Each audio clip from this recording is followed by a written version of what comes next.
Welcome to ప్రజాక్షేత్రం.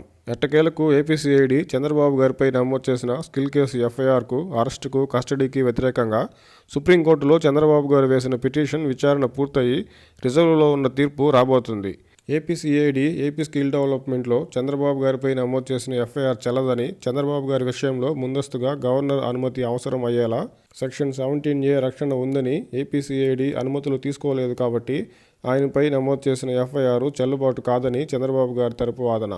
అందుకు పూర్తి విరుద్ధంగా ఏపీసీఐడి వాదన ఉంది.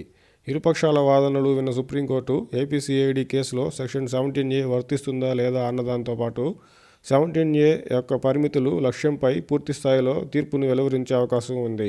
ఏపీ స్కిల్ కేసులో చంద్రబాబు గారికి సెక్షన్ 17A వర్తించదు అని తీర్పు వస్తే ఇక ఏం జరుగుతుందో వేరే చెప్పనక్కర్లేదు. అయితే 17A చంద్రబాబు గారికి ఏపీసీఐడి కేసులో వర్తిస్తుందని, ఆ సెక్షన్ ప్రకారం ముందస్తు అనుమతులు తప్పనిసరి అని తీర్పు చెప్తే మరి ఏపీసీఐడి ఇప్పటి వరకు చేసిన విచారణను పక్కకు పెడుతుందా అనేది చూడాలి. ఇప్పటికే అరెస్ట్ అయ్యి కస్టడీలో ఉన్న చంద్రబాబు గారికి ఏ విధంగా న్యాయం చేస్తుందో చూడాలి.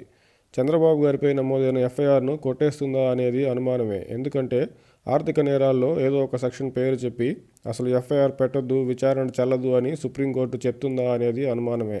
అయినప్పటికీ ఏ కేసుకు సంబంధించి అయినా చంద్రబాబు గారి విషయంలో తదుపరి ఏ విధమైన చర్యలకు అయినా సరే ముందస్తు అనుమతి తీసుకోవాలని చెప్పొచ్చు. అలాగే ప్రస్తుతం చంద్రబాబు గారికి సెక్షన్ 17A వర్తిస్తుందని తీర్పు వచ్చినా వైసీపీ శిబిరం కాస్త అయినా ఆనందపడవచ్చు.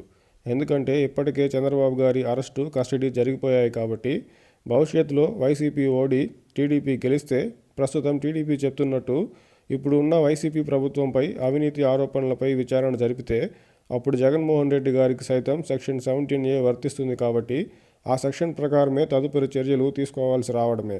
కాబట్టి సెక్షన్ 17A పై తీర్పు ఎలా వచ్చినా ఇరుపక్షాలకు పూర్తి స్థాయిలో అనుకూలంగా ఉండకపోవచ్చు.